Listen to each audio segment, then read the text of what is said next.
Hello, everybody, and welcome to another episode of Live with Roger Hanson. Today, we are going to story mode.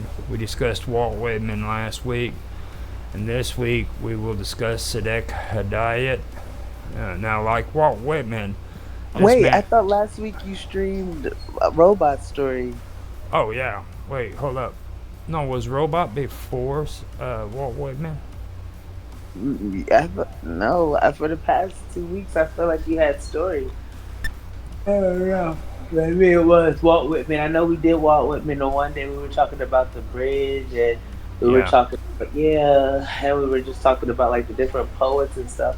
I thought robot. I don't remember working last week. I think last week was Yeah, robot. it could have been Robot, and we took a break, didn't know it. Yeah. Okay.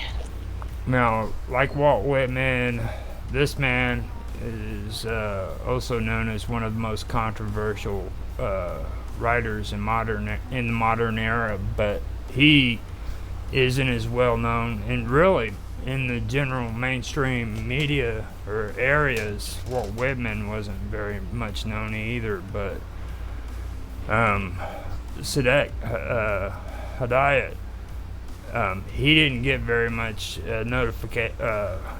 notoriety, but he actually did do quite a bit. His work, and as well as his extended family's work, going back to like descendants, people that were around before he was even born, um, uh, uh, extended into many areas of interest when it came to literature, which included the Persian literature from ancient Persia. They were all involved in it, and they did a lot of good work. So that's what I wanted to get into. Have you ever heard of Sadeq Hedayat, Karma? Mm-mm. No. Okay. So I got notes on how about him and his life works, and I'll read some of it for you. Okay. Okay, Sadeq Hedayat was born on February the 17th, 1903, and died on April the 9th, 1951. He was descended from Raza Koli Khan Hedayat, a notable 19th century poet, historian of Persian literature, and author of Majma el Fasaha, Rayaz el Arafin, and Raza al Safaya Hmm. Nisri. Many members, Mouthful. yeah, they're all from Iran, by the way, too. So, Oh, okay, okay, okay. many members of his extended family were important state officials, political leaders, and army generals, both in the 19th and 20th century. Hedayat is the author of The Blind Owl, the most famous Persian novel both in Iran and in Europe and in America. And I was able to read that too. That's an excellent story. If you ever get a chance to read it, read that. It's What's just, it called? it's called The Blind Owl. The Blind Owl. Okay. It's really out there. I'll just put it to you that way. What is it about? Like, um, it's a very strange story with a lot of Persian influence in it. okay. That's the best I could explain of it. Like, Without giving it away, I got you. yeah. The Blind Owl. Okay. Now, many of his short stories are in a critical realist. No, many of his stories are in a critical realist and are regarded as some of the best written in 20th century Iran. But his most original contributions was the use of modernist, more often surrealist techniques in Persian fiction. Thus, he was not only a great writer, but also the founder of modernism in Persian fiction. Having studied at the exclusive St. Louis French Missionary School in Tehran, Hedayat went to Europe, supported by a state grant, spending a year in Belgium in 1926 to 27, a year and a half in Paris in 1928 and 29, 2 terms in Reims in 1929, and a year in Bassacan in 1929 to 1930. Having still not finished his studies, he surrendered his scholarship and returned home in the summer of 1930. This provides a clue to his personality in general and his perfectionist outlook in particular, which sometimes resulted in nervous paralysis. Damn. Right. Back Right. in Imagine being so much of a perfectionist, you don't really get anything done because you just. I mean, I guess that makes sense. I kind of probably. I don't want to say suffer from paralysis, but Or paralysis. Are we talking about paralysis? We are, yeah, right? paralysis. Yeah. Yeah. So I couldn't imagine just like, oh man, I'm so nervous. Like I'll do nothing now. I Like just. you can kind of feel it in the blackout when you read it. It's weird saying that, but like you can actually feel what's going on in Sadeq's head when he's writing this stuff. Mm. It's really really weird. I mean, that's the best I can say about it. Is you can feel what Where he's coming from, how he yeah. feels. Yeah. It's kind of interesting, really.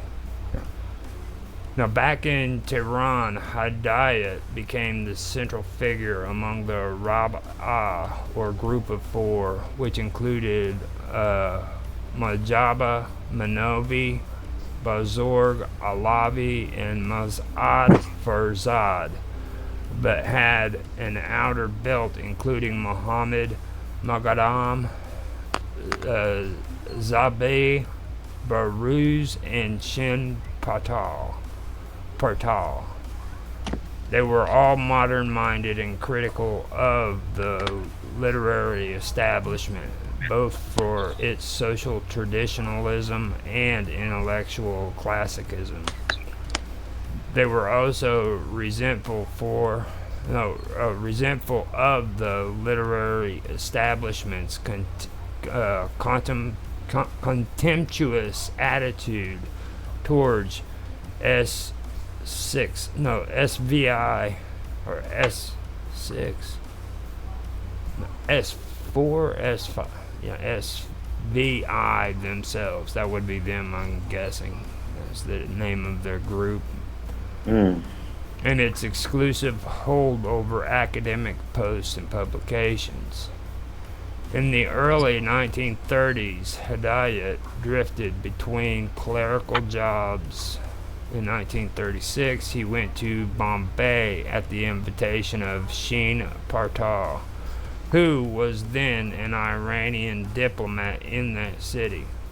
Predictably, he had run afoul of the official censors, and in 1935 was made to give a pledge not to publish again. Why?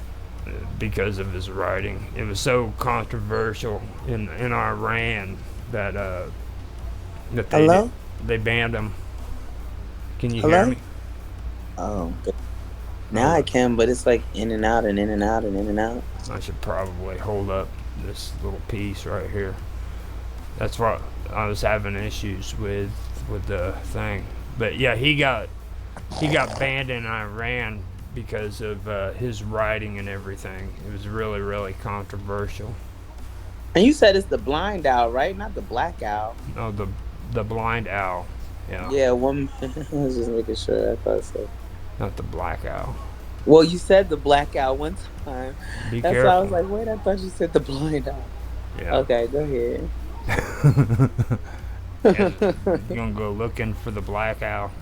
Right, and I'm Find like, something. I'm gonna find something else completely. Find something creepy and shit. I don't think Right, this and is then I'll be that. telling you like, what you had me reading. Oh, that's funny. Okay, now that is why when he later issued the first limited edition of The Blind Owl in Bombay, he wrote on the title page that it was not for publication in Iran, predicting the possibility of a copy finding its way to Iran and falling into the hands of the censors. Oh man, and then getting in trouble. Yeah. During the I know it year, was that deep when it came to books that there was such censorship. I guess in the time that he lived in, there probably was though. yeah. And like now, everybody thinks of Iran as being real socialist and stuff like that. But like this was even worse back then because they were more tyrannical than what they were socialist or anything like that. Mm. So When did the transition begin? I guess that's something for a history class though. well, it didn't come until much later. Like when you heard, I don't know if you remember hearing about the embassy in Iran being overran by the Iranians. It started the Iran Contra thing that happened in Washington, where yeah, that happened like back in the 70s. Yeah, I say that's in the lab. Well, I guess okay. I was thinking about I was thinking a few decades, but I guess that's kind of more than a few decades. Still long. Yeah, that's long. What? Yeah, it's still been a little minute. It's like 50 years. I know it sounds weird, just saying it. I was thinking about that the other day. Okay, so during the year in Bombay, he learned the ancient Iranian language, Pahlavi, among the Parsi Zoroastrian community. Wrote a number of wait, we heard about them before. Go ahead. Yeah. But that's crazy. Okay, go ahead. Wrote a number of short stories and published The Blind Owl in 50 duplicated copies, most of which he distributed among friends outside Iran. But yeah, we heard of the Zoroastrian. That's what we were talking about the other day. Yeah, literally just a few days ago. Mm-hmm. And he learned the ancient Iranian language, which goes all the way back to what we were talking about with the Indo-Europeans and all that. So he had actually learned the language among the Parsi. Zoroastrians today are the Parsi, and they're still around. They're just not as popular as what a lot of the bigger religions are. Mm. So he was. I wonder why that is. I guess it's just probably because of more stricter practices. So it's probably something that is not as widely utilized. Well, after the after the Arab invasion, the Muslim beliefs in that area became more dominant, and they still allowed the Zoroastrians to worship and stuff, but slowly as time went by, their beliefs or their followers dwindled. You know what I mean? So I see. And a lot of the issues that go on in the Middle East today is usually because of the Persian influence from Iran and those areas compared to the hardcore Muslim beliefs from Saudi Arabia. You know what I mean? Mm-hmm. So you got two factions that are fighting amongst one another. So, but that's because one group doesn't like the idea of the Persian influence being within the Muslim beliefs. So that's kind of what that's all about. But isn't it like they're right next door to each other? Yeah, and I mentioned it in chat too the other day with Mark. You know, I mean, you got to realize these factions over there aren't buddies and friends. You know what I mean? They're all not just Muslims holding hands singing Right, they're "Kumbaya." You really in know? competition with each other, right? Yeah. There's belief systems within the Muslim uh, beliefs that are conflicting with one another. So you can't say that this faction is going to side with this faction and this, you know, because that's not how it works in the Middle Yeah, that's East. idealistically, but that's not actuality. I got it. Right. So now when he was back in Tehran in September of 1937, although he had returned with great reluctance and simply because he did not feel justified to continue to depend on his friend's hospitality in Bombay. In 1939, he joined the newly founded Office of Music as an editor of its journal, Majalah-e Masiki, the music magazine. It was literary work among a small group of relatively young and modern intellectuals, including Nima Yushi, the founder of modernist Persian poetry. He might well have regarded that as the most satisfactory post he ever had. It did not last long. After the Allied invasion of Iran and abdication of Reza Shah in 1941, the Office of Music and its journal were closed down, and Hedayat ended up as a translator at the College of Fine Arts, where he was to remain till the end of his life. He also became a member of the editorial board of Parviz Kanlari's modern literary journal Sakon, an unpaid but prestigious position. Even though the country had been occupied by foreign powers, there were high hopes and great optimism for democracy and freedom among the collapse of the absolute and arbitrary government. The new freedom indeed the new freedom indeed license resulting from the Reza Shah's abdication led to an intense political, social, and literary activities. The modern educated elite were seven centered on the newly organized Tuda Party, which was then a broad Democrat front led by the Marxist intellectuals.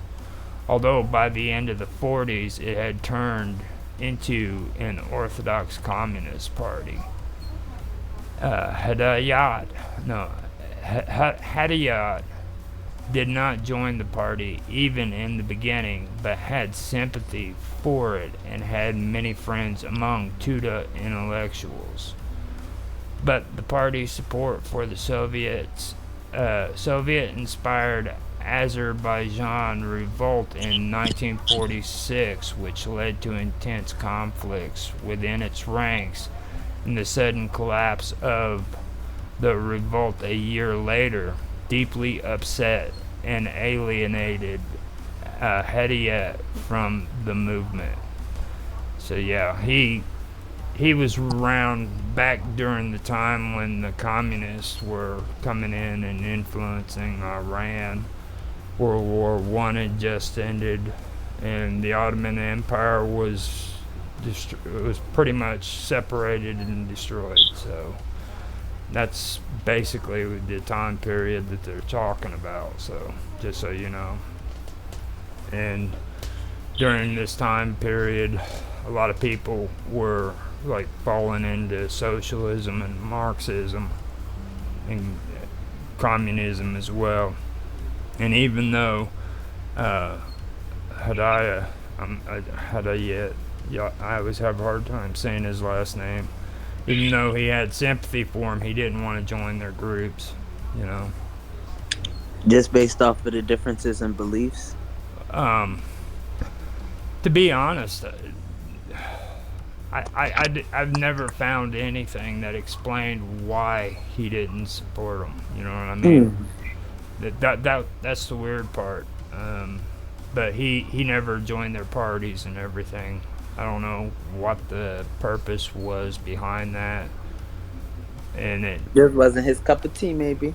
yeah, basically, I mean, that's probably what it comes out to. Cause like, I mean, but I've never seen anything in writing that says why he didn't actually want to be a part of all that. So Mm. now, he had always been a severe and open critic of established Iranian politics and cultural traditions, and his break with radical intellectuals made him a virtual uh, emigre, emigre, immigrant, immigrant in his own land. Mm. Maybe that's like immigrant. Yeah, maybe it's like an outcast, like to where like an immigrant makes aren't they somewhere that comes from something different, a different place, Mm-hmm. and comes to a different area, and maybe just they're saying that it makes him to just his thought process, his mind makes him different. Hold on, I got to mute because I have to use the bathroom and tell the boys that they're too loud. All right. This was a significant contribution to the depression he suffered in the late 1940s, which eventually led to his suicide in Paris in 1951. For some time, his close friend Hassan Shahid Norai, who was serving as a diplomat in France, had been encouraging him to go to Paris. There were signs that his depression was deepening day by day. He was extremely unhappy with his life in Tehran, not least among intellectuals, many of whom were regularly describing him as a petty bourgeois demoralizer in his work as black literature.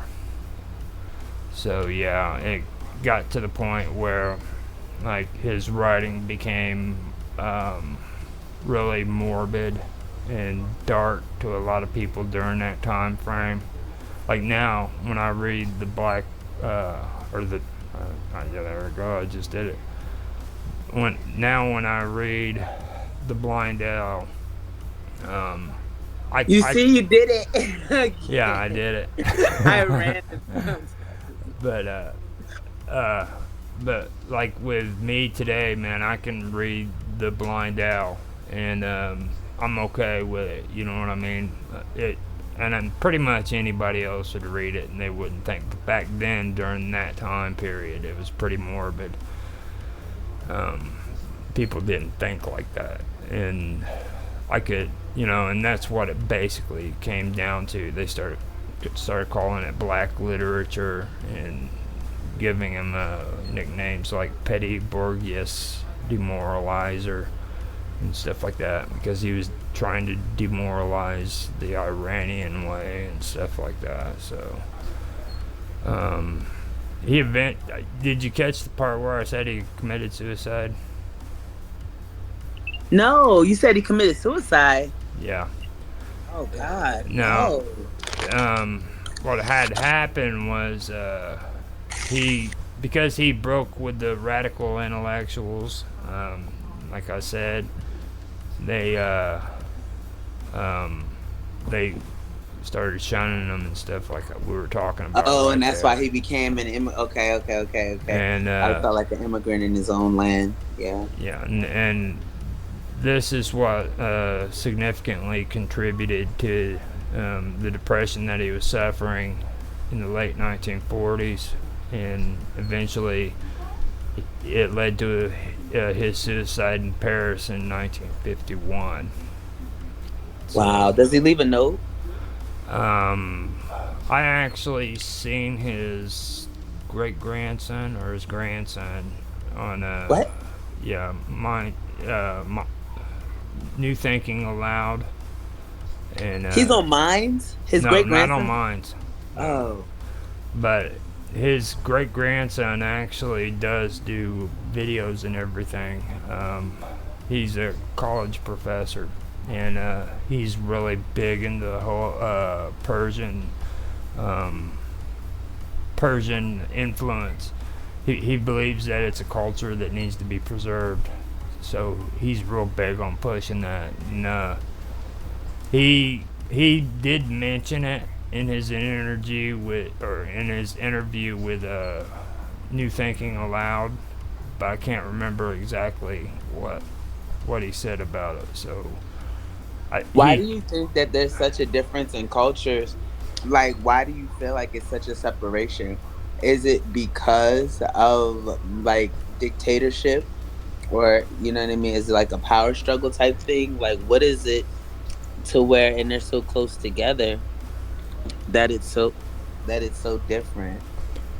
well with the Persians, okay, like when the Arab invasion happened, that was Mm. completely different. Like I've already discussed how the Greeks basically vilified the Persians, but you gotta understand something about the Persians. They weren't the bad guys, okay? I mean, first of all, they were the first uh, ever to abolish slavery. You you weren't allowed to have slaves in Persia. Period. Huh. Okay. And That's this, probably why they got vilified, yeah. villainized. Well, the Greeks, the Greeks were in competition with them. When it came to technology and everything during that time period, the Persians outdid them in every way. They had better technology, they had better philosophers, they had better structures, period. Their temples, So they their were bullies. libraries. Yeah. They got bullied. That's what it was because they were. Yeah, that makes sense. That's how they do now. If something is better, they attempt to minimize it or demoralize it and make it seem as if it's insignificant in order for them to feel superior. Because if you're superior, you don't really attempt to bring anything down. You. I wouldn't call it like bullying because like bullying implies there's another party that's a weaker party, and I would I would compare it more like the two biggest boys on the block. You know what I mean? I see. So you had the two biggest boys on the block, and they were talking crap to one another. You know what I mean? Ah, yeah. No, So it was eventual that these two big boys were going to meet with one another, and then you were going to find out who was the biggest. You know what I mean? hmm And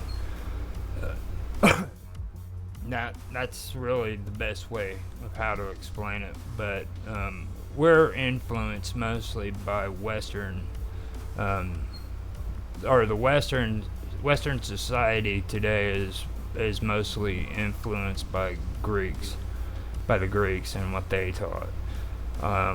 A lot of the great stuff that was written by the Persians is lost to the Western world, and that was because we fall so deep into like Greek literature, Greek mythology, Greek this, Greek that. You know what I mean?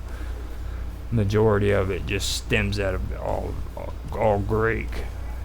So, I mean, even Alexandria, okay, that's in Egypt, is Greek influenced. You know, so does that help? Yeah, no, that does make a lot of sense now when you think about it. But that's still like bully stuff. The Greeks been a bully though. Wait a They've been minute. Okay, he's got letters to his friends. So, now let me read this. Through his letters to his friends, one may observe not far underneath the surface his anger and despair, his acute sensitivity, his immeasurable suffering, his continuous darkening view of his own country and its people, and it is condemnation of life. Through them, perhaps more than his fiction, one may see the three aspects of his predicament: the personal tragedy, the social isolation, and the universal alienation. In a letter which he wrote in French to a friend in Paris 4 years before his last visit, he had said, "The point is not for me to rebuild my life. When one has lived the life of animals which are constantly being chased, what is there to rebuild? I have taken my decision. One must struggle in this cataract of shit until disgust with living suffocates us." Damn. What do you think That about sounds pretty much like the suicide note right there. I mean, this he was might have four just been having a years. regular combo, but it This was definitely four sounds years suicidal. before his last visit to Paris. So it was Wow. like But you he. know what I've noticed too?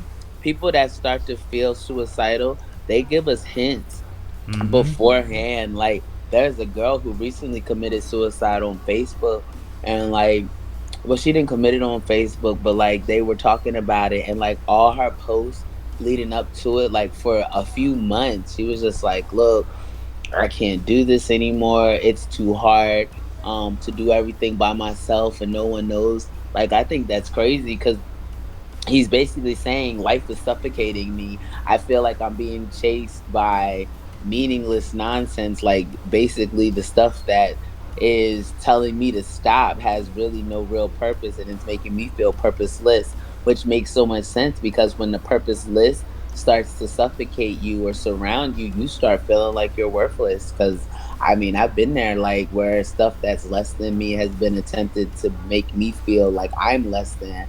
And I mean, if it was not for a strong mentality, and shout out to my kids for having strong mentality, please, I might not have been here anymore, because Mm-hmm. it starts to become overbearing when things that you know is less, like I said, is less than, attempting to Mm-hmm. make you feel like you're the lesser than. And I mean, it becomes to a point to where fine, you can have it. But that's crazy. Like, you said that was 4 years or 4 months? 4 years. Wow. That's yeah. Wow. That's what I was thinking. I was like, I mean, if it was 4 months, I could understand, but like this is 4 years before he actually. That's pretty. So that means within 4 years he was thinking like that. Did he have any type of other acts or indications of? Well, it's in his writing. I was reading a little bit ahead right here, and I can like in his writings he has a couple of clues too. Okay, I'll just start reading this. Now, in Paradise 8 Lost, Reverend Father Gabriel tells Adam, "Despair and die," or words to that effect. "I am too disgusted with everything to make any effort. One must remain in the shit until the end." Ultimately, when he called the cataract the cataract of shit proved to be unbearable for him to remain in it till the end.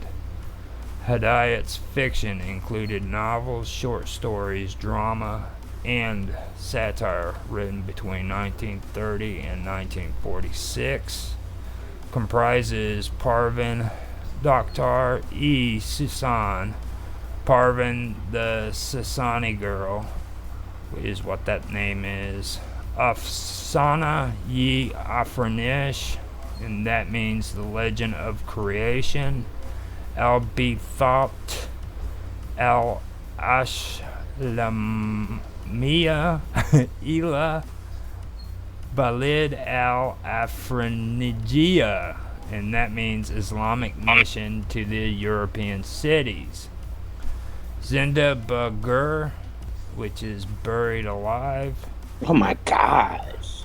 And that's how And he felt, feeling mm-hmm, buried alive, to where you feel like everything is just all on you, and like you're here. Like, I'm telling you, I've been feeling like that I have been feeling like that recently. Like when I kept telling you I don't want to do this anymore, and I'm feeling like I'm just done. I'm done. Like those thoughts, and I think it's crazy because even Bob Dub was saying, like with her baby when she committed suicide, like, and her baby was coming through, and she was saying like the reasons, like, yeah, man, I feel like it's like a war on our mind where people are attempting to control, quote unquote, our consciousness and have us feel like we're inferior and they are more superior, and as a result it makes people feel consumed, yeah, feel buried alive, and like Hmm. they, yeah, no way out, and they end up killing themselves.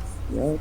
It also makes me kind of wonder if like these movies that came out, Buried or Alive, was inspired by this.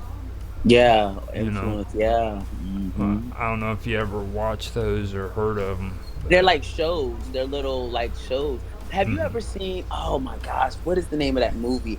And it was about a woman that she was very rich, and they buried her underground. And there was this large like tube thing. I want to feel like it was like the president, but it wasn't the president. It was something else. Like she was really, really, really, really rich and powerful, and they buried Well, her yeah, alive. it was the president. I know what it was. What's his name was in it? Where she was the last president's wife. Yes, and they had her buried under the ground, and they Hmm. had like this huge tube that would come out of the ground so she could breathe only. But like, Yeah, yes, I you remember know that what one. I'm talking about. That's insane. Like, yeah, this has been happening for a long time. Now he also wrote Anaron, which means non-Iranian. Mizyar se Katrakun, 3 drops of blood. Olivier Kanam, Mistress Olivier. Soya Rashan, Chiaroscuro, which Chiaroscuro or something like that. I don't know if that's even English. And then Vava Sahab, which means Mr. Bow Bow. Buff E. Kerr, which means the blind owl. You sure it's Centipede. not the black owl? No, I'm just joking. I even caught myself the last time I was You getting were ready to like, say "Wow, it. I am saying the black owl." I heard you. Just That's why it was funny. the moment I said it, I just like, wow, I just said I it. am said, yeah, because you said it the one time, and then like I went back. I was like, "It's a blind owl, right?" And you're like, "Yeah." I was like, "Oh, I thought you were saying a blackout," and then you said it again, and then you caught yourself. I was coming from where the boys' area is, telling them like in the hallway, trying to tell them like to quiet down because they were getting excited, and it was like the sound was seeping, and so I was asking them to calm down, and I had heard you, so I was running back to the phone to tell you like, "Wow, you just," and you had caught yourself too. That's funny.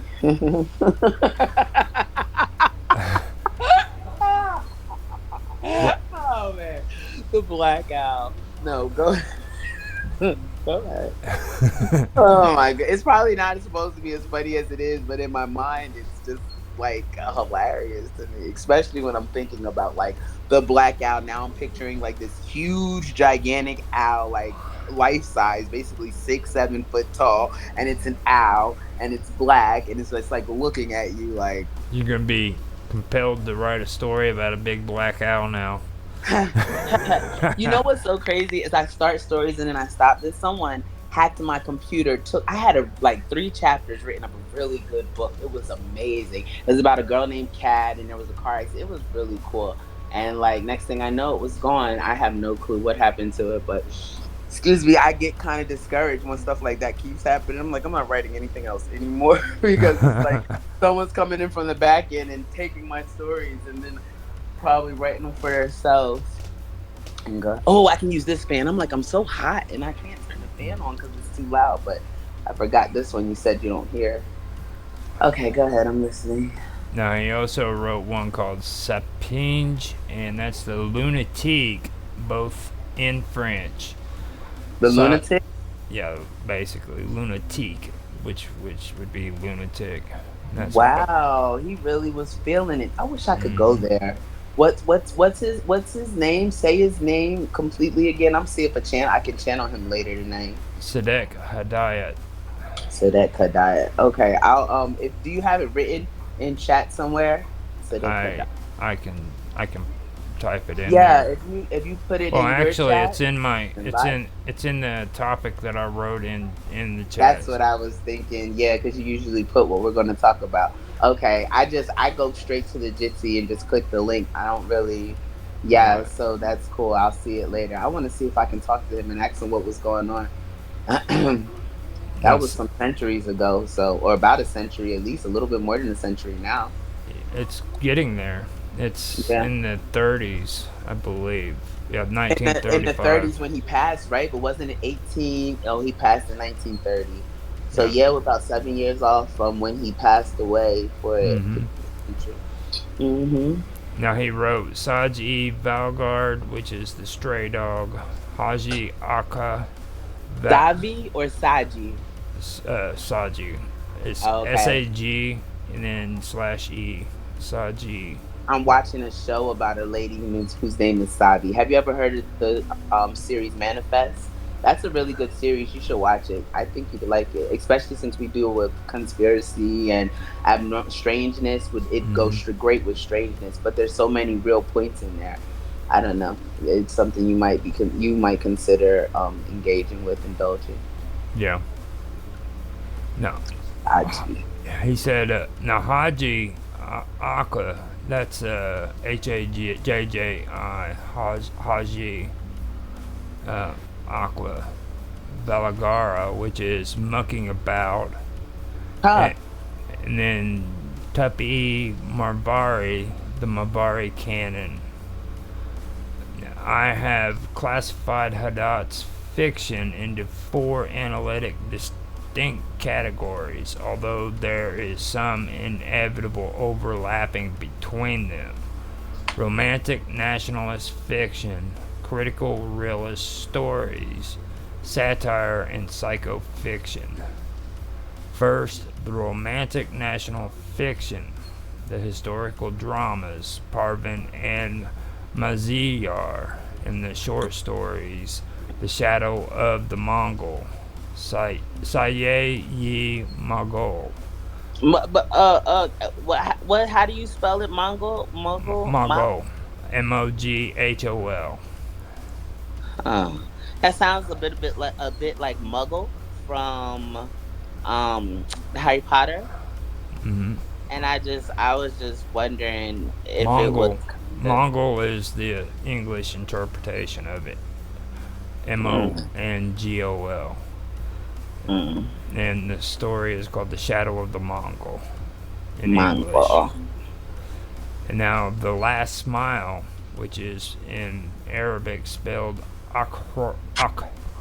Akharan Lapkhand, are one of the whole simple in sentiment and raw in technique. They reflect sentiments arising from the pan Persianist ideology and cult which swept over the Iranian modernist elite after the First World War. The Last Smile is the most mature work of this kind.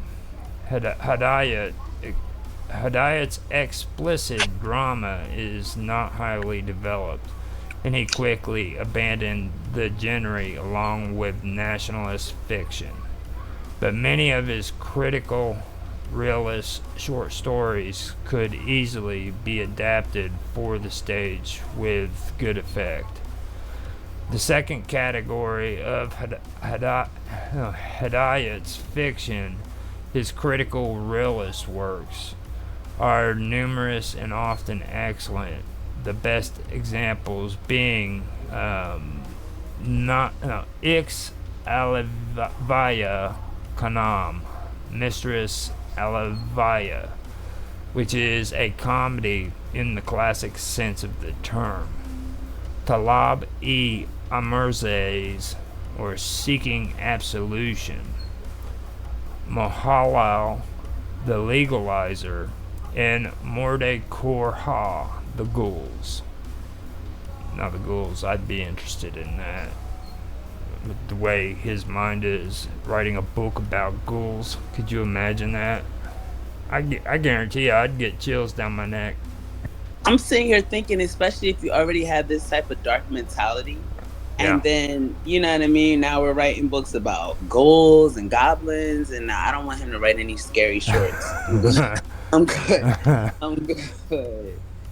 Something else, and it and then with a Persian influence on top of it, like that's really interesting because they've got some I really interesting folklore. That's what I was just about to ask you. Are they known for dark folklore type stuff?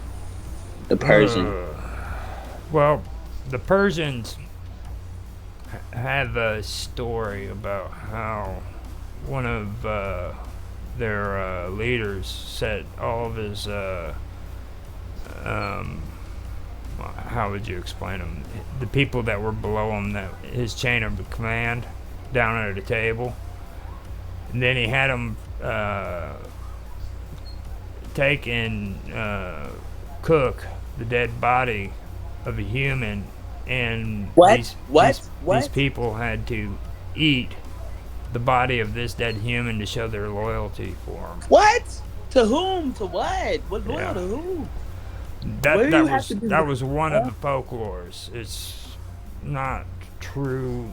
Well, it's not proven to be true, but I was saying. I mean, it's that's a little graphic for it to not be true. they they have a lot of graphic stuff that's not true. Trust me, they do. Now I'm Uh, just saying, like when you sit here and you talking, man, I feel yeah. like everything that comes out that it has some type of truth to it, even if it's not presented quite yet.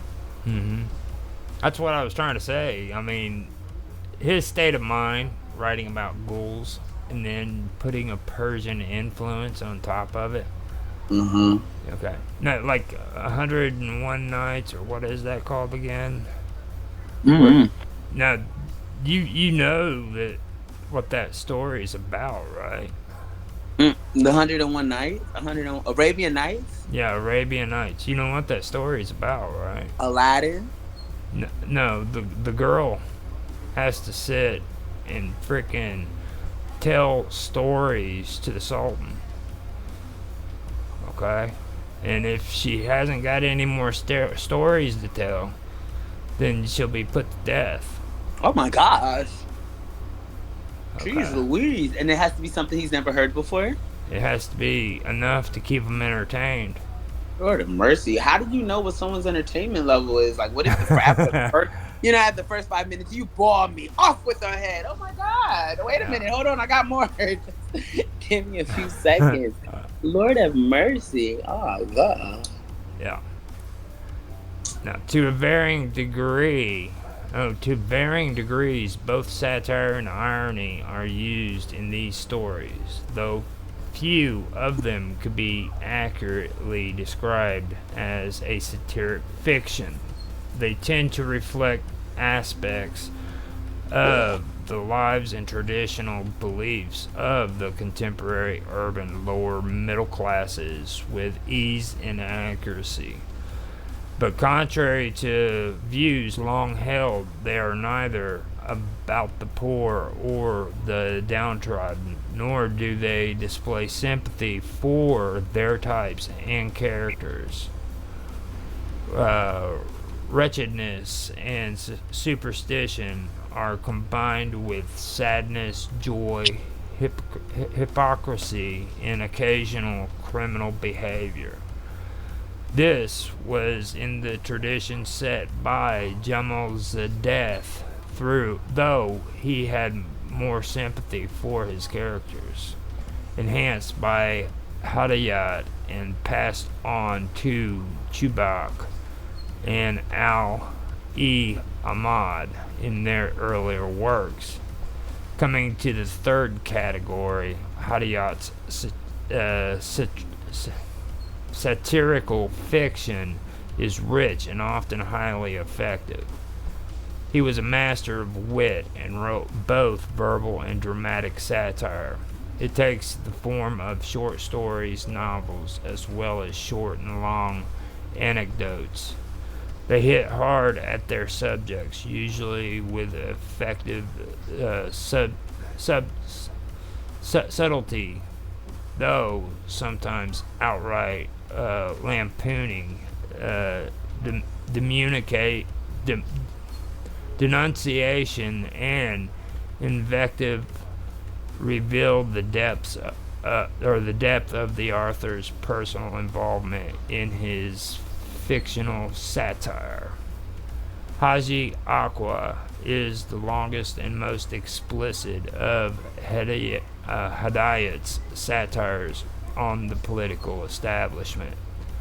Superficial appearances and critical propaganda notwithstanding, it is much less a satire of the ways of the people of the bazaar and much more of a merciless attack on leading conservative politicians. Indeed, the real-life models for the Haji of the title were supplied by two important old school, and, as it happens, by no means the worst politicians. Hedayat would have had a lasting and prominent position in the annals of Persian literature on account of what I have so far mentioned. What has given him his unique place, nevertheless, is his psychofiction, of which The Blind Owl is the best and purest example. This work and the short story Three Drops of Blood are modernist in style, using techniques of French symbolism and surrealism in literature, of surrealism in modern Europe art, and of expression in the contemporary European films, including the deliberate confusion of time and space. Damn, that's like a mouthful. The whole thing, the names, like the words. You're saying that. Jeez Louise, I don't think that it stopped being something extreme. Everything. That's something else. Like, it's making me really want to freaking read The Blind Owl again. And how long ago has it been since you read it? I actually did an audio reading. I narrated it. Nice. I've got it on my storytelling already. It's in one of my playlists, I'm pretty sure. So, my reading isn't all that great, but I think it was pretty much English. So I didn't have very much of a hard time reading So it wasn't like, it wasn't like the stuff now. Well, I mean, like, it's mainly their names and the places and stuff. Yeah. And the tradition. But the most of other psychofiction stories, e.g. Zindel Gur Buried Alive, Oroksak Pushed Parda, Puppet Behind the Curtain. Now that's going to be interesting. Puppet Master kind of stuff, I bet. Puppet Master, yeah. Puppet Behind the Curtain is the name of it. So that's something that I might check out too. There's a couple of them in here that I might actually look at because I've already done Blind Owl. So that Buried Alive, that might be a good one too. I wonder if they take the shows off of that. That's probably what I was thinking. That's what I was thinking they probably do. Yeah. And then this one, it's called Bombast, and that means dead end. Now, back then, what's he talking about? Because Cars, I don't think, even came out, so he came out with a book or a story called Dead End. And in today's world, you'd think dead end, you'd relate that to a car, but like this was back during the 30s and stuff. Well, they had cars. See, when I hear dead end, I feel like a standstill. Like, yeah, I mean, I don't. I mean, I only relate dead end to vehicles when I see the sign on the streets. Any other time, it automatically feels like a stop. It just sounds and seems like, you know what I mean, a Yeah. point to where we can no longer continue. Then we have Tarek Kana, which is Dark Room. Uh, David E. Gosposh, David the Hunchback, and the Stray Dog. Use, yeah, okay, use realistic techniques in presenting psychofiction stories. That's probably something I messed up on. The appellation psychofiction, coined by myself in the 1970s to describe this particular genre in Hedayat's literature, does not render the same sense as is usually conveyed by the well-worn concept and category of the psychological novel. Rather, it reflects the essentially subjective nature of the stories, which brings together the psychological and ontological and the metaphysical in an indivisible whole. Hadiyat's psychofiction stories, such as Three Drops of Blood and Buried Alive, are macabre and, at their conclusions, feature the deaths of both humans and animals. Most human beings are no better than Rajallah, rabble, and the very few who are better fail miserably to rise up to reach perfection or redemption. Even the man who tries to kill his nafs, to mortify his flesh, or destroy his ego in the short story, the man who killed his ego ends up by killing himself. That is, not by liberating, but by annihilating his soul. Women are either lakata, harlots, or they are ferishta, that is, angelic apparitions who wilt and disintegrate upon appearance. Though this is only true of women in the psychofictions, women of similar cultural background to the author, not those of lower classes in his critical realist stories.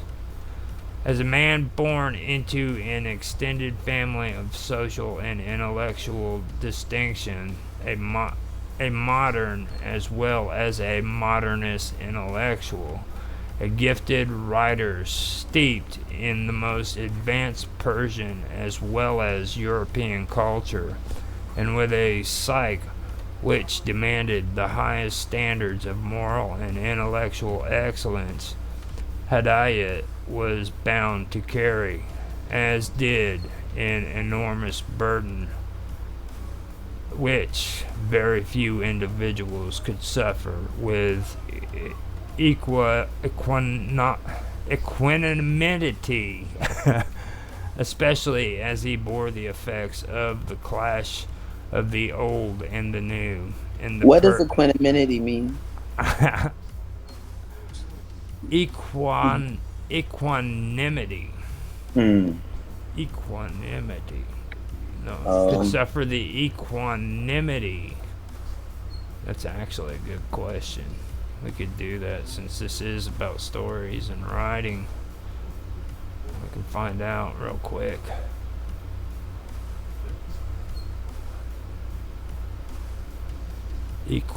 I Equanimity. found it. What is Um, it? it says mental calmness, composure, and evenness of temper, especially in difficult situations. I don't think they could suffer with equanimity. I don't. think he did. Did he? He committed Yeah, like suicide. I mean, like yeah, a sense of calmness. His sense of humor allowed him to face adversaries with equanimity. The defeat was taken with equanimity by the leadership. Synonyms: composure, peace, calm, poise, equanimity. Equanimity, right? Yeah. hmm It is a state of psychological stability and composure which is undisturbed by the experience of or exposure to emotions, pains, or other phenomena. hmm Okay. Especially as he bore the effects of the clash of the old and the new in the Persian and the European, such as few Iranians had, no Iranians have experienced. He lived an unhappy life and died an unhappy death. It was perhaps the inevitable cost of the literature which he bequeathed to his no to humanity. Hamakotosian, St. Anthony's College, and the Oriental Institute, University of Oxford, June 2008. Bibliography: Michael Beard. The Blind Owl as a Western Novel. Princeton, New Jersey, Princeton University Press, 1990. Nasser Pekdaman, Ed. Sadeq Hedayat, and that's about it. And that goes basically into the hashtags. I'm not gonna read off all of it down there below. That's just the ending part of the story that they usually put out, like the branding and stuff. So Yeah, no, I understand what you mean. Like the citing of the sources and where he. that's that's one of the, like I said, it was something that I felt I needed to do because there's a guy that does his own show, and it's called New Thinking Aloud, and he puts a lot of interesting people on there.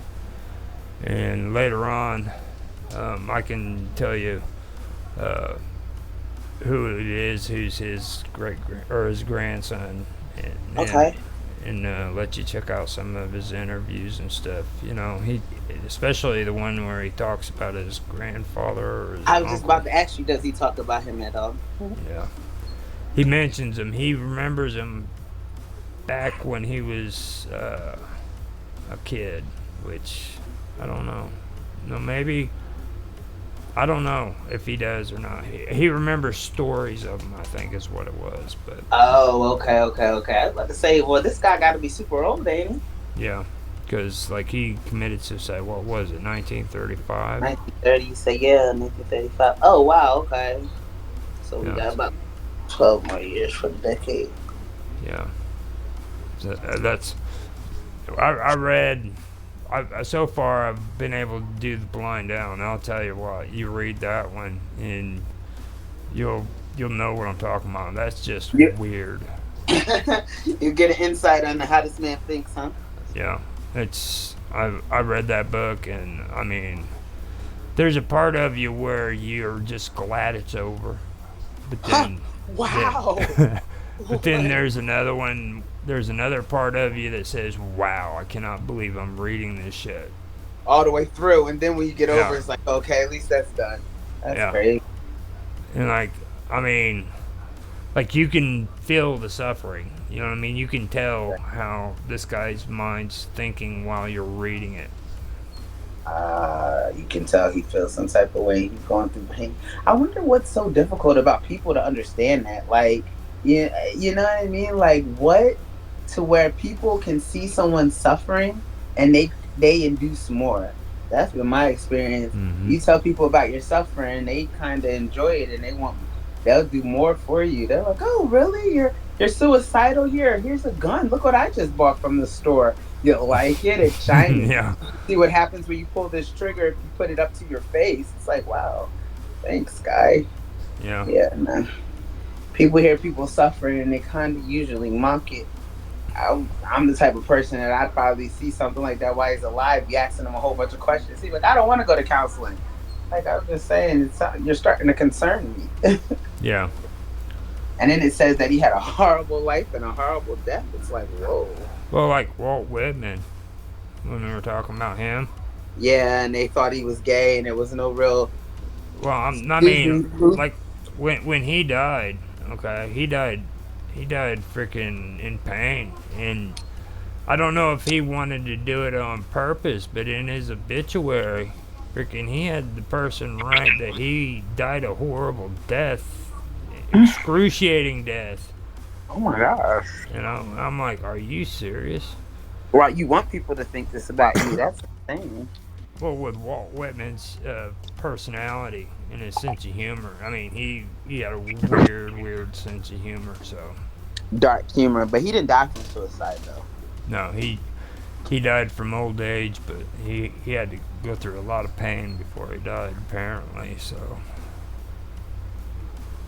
but both of these guys too are like I said, they're probably the two most controversial writers in the modern era, and they don't get really as much recognition as what they need to, you know.